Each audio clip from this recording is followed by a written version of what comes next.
What's up, everybody? Welcome back to the shop. This time we're going to show you how to rotate the tires on your front wheel drive car. Let's do it. If you missed the first video in our little series here, we did the whole underhood inspection of everything, so we're all good underneath there, topped off fluids, changed the oil, all that good stuff. Now while we got the car in the air, we're going to go ahead and rotate the tires. Now tonight's victim, we're working on my 2008 Chevy Impala SS with the LS4 V8 under the hood. In principle, yes, it will apply to basically any front wheel drive car. Same size wheels and tires, front and rear. That's always important to make sure. And yes, it is front wheel drive, so that also plays a part. So let's get started here. Here we are up underneath the passenger side of the car, up by the front, and you can see how we have our jack stands in place here and back there on that side as well. You'll notice that my jack stand is in line with this rectangular box structure. That's actually the frame rail of the unibody of the car. So anywhere along this point is all structure that can support the weight of the car. So that's why we have our jack stands here. As you can see, I like to leave the jack underneath at least one side of the car just for a little extra support, even though there's jack stands underneath it. So anyway, so on a front wheel drive car like this, we're just gonna go front to rear and rear to front. Now on your all-wheel drive, four-wheel drive, rear-wheel drive cars, the rotation may be different. You may have a fifth tire to rotate in for like wear the spare down evenly for like a four-wheel drive. But in this case, it's only front wheel, so as simple as front to back, back to front. We do that because as the front tires are the power wheels and they turn, they accumulate more wear faster than the rears. So doing this every 3,000 to 5,000 miles, they say, or at least used to say, will help keep the wear on the tires even. That way you don't have any weird tire wear and you're replacing tires before you should be replacing them, or abnormal wear, that kind of stuff. So let's do this. The other thing you want to make sure too is you're using the right size tool for the lug nuts, because A, if it's too small it won't fit and it's not going to work for you. B, if the socket you're using is too big, then what can happen is as you apply torque from your air gun or your electric gun or whatever, it can actually twist the corners off of the lug nut and essentially round it off. That will make it much harder to remove it, and then you'll have to replace it as well. So just be sure you're using the right tools for the job. And you'll notice I'm going to do these by taking them off in a star pattern and putting them on in a star pattern.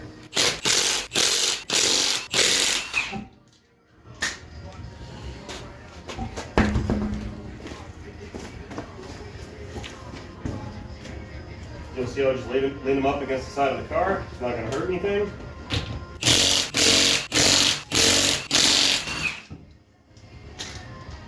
Just like that.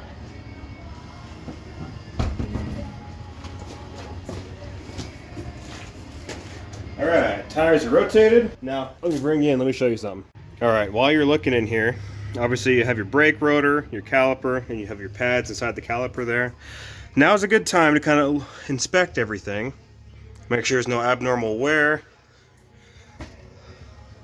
Like right there, I can see my brand new strut boot is already torn. So that's good. Freaking cheap Chinese parts.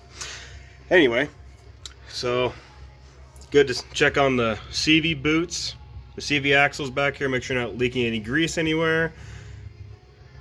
You can check and see the power steering lines, make sure they're not leaking or being damaged. You can see the belt there, you can check that out briefly, like we did in the oil change video.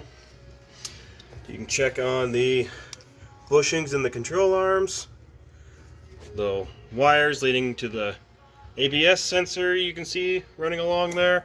All sorts of different things. So always good to double check everything in here. Personally, I've already replaced 90% of this stuff in here, so I know it's good. I'm not too worried about it. I'll come in here and I'll feel the rotor. You can see this rotor's been a little hot, so I'll have to keep an eye on that for sure. You know, feel the lip here on the outside of the rotor, because the rotors do wear down as the pads engage them. And you come in here, you can see there you go, you can see the pad in there. Looks like they're in pretty good shape. Lots of meat left on those, I'm not worried about those. So all this looks pretty good. And we'll move on to the rear. Alright, same basic principle back here. Brake rotor and your caliper. And brake shoes, which you can see in there a little bit. Those all look good, nothing to worry about. A little bit of a larger lip on this one, so we're probably looking at rotors here before too long. Check your bushings on the sway bar there. Again, struts have already been replaced, so all that looks pretty good. Sway bar links there, all look good. You see a portion of the exhaust there, the hangers. All this looks pretty darn good. Nothing to worry about here, so let's throw the tires back on. One trick I like to do, especially with these smaller wheels and tires, you can use the tire or use your foot to roll the tire up on, especially wearing a steel toe like I am right now. Put your hand on the inside of the rim and step forward. That helps get the wheel closer to in place. Just like that. Once it's seated, all the wheels studs sticking through the wheel. I like to put my toe or my foot up against the bottom of the wheel to help keep it in place.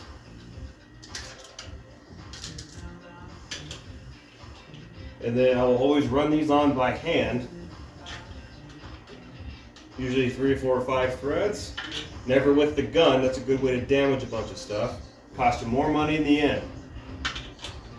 The whole idea with these videos is trying to help you save some money, right? Then we'll take our tool. Now in this case I'm using my Milwaukee electric gun. I'm going to dumb it down to like setting number 2 out of 4. Because I know it's not going to put out enough torque to over tighten these wheels, so I'm not worried about that. Put it in go forward mode. Just like that. Now that is good enough to put the weight of the car back on it and finish torquing them to the proper spec.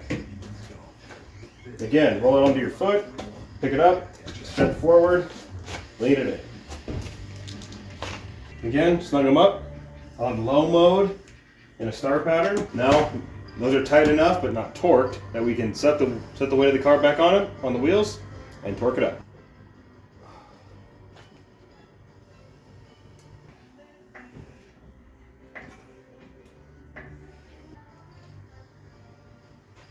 Alright, here's when you take your torque wrench and tighten all these down to the specified torque, whatever your car calls for. I think this car calls for like 85 to 89 foot-pounds, somewhere in that ballpark. So I'm just going to snug those up, and this job will just about be done.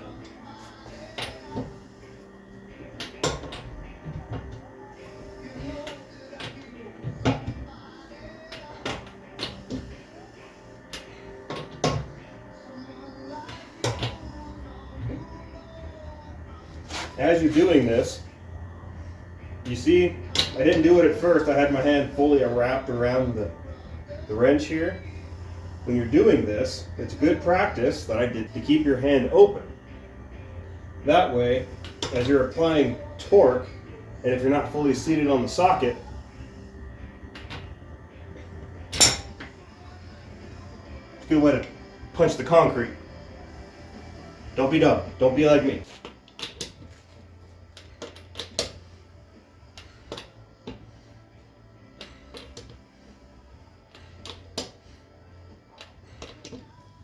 Again, in your star pattern, open hand on the end of the wrench. That's all it takes. Now the only logical step to do is check the tire pressure. Not only of the floor outside the car, but don't forget the spare in the trunk too. That's also important. You never know. Yeah, 30, it's a little low. Be sure to double check the sidewall of your tire to know where you want that tire pressure to be, and be sure to look because it'll say hot and cold temperatures as well. So just pay attention to that.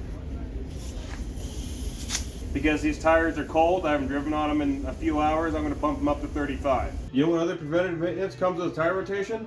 That's right, changing the oil. Be sure to check the next video up.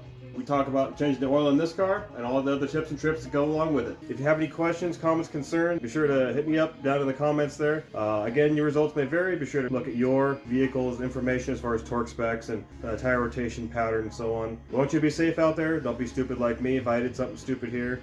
But this is how I've always done it. And it's good information. Help you guys save some money out there. Thanks guys for watching. We'll see you on the next one.